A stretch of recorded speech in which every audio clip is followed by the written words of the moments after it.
అధిక మాసం పండగ వచ్చే ఆనందాలను మెండుగా తెచ్చే శివకేశవ పూజలు చేద్దాము.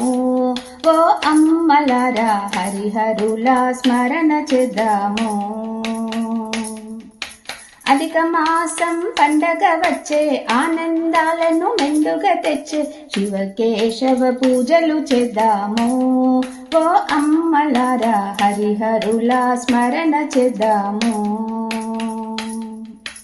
33 పూలు పళ్ళు 33 వత్తులు పెట్టి ముత్తైదువ భాగ్యము కోరి ముదమారా పూజలు చేద్దాము.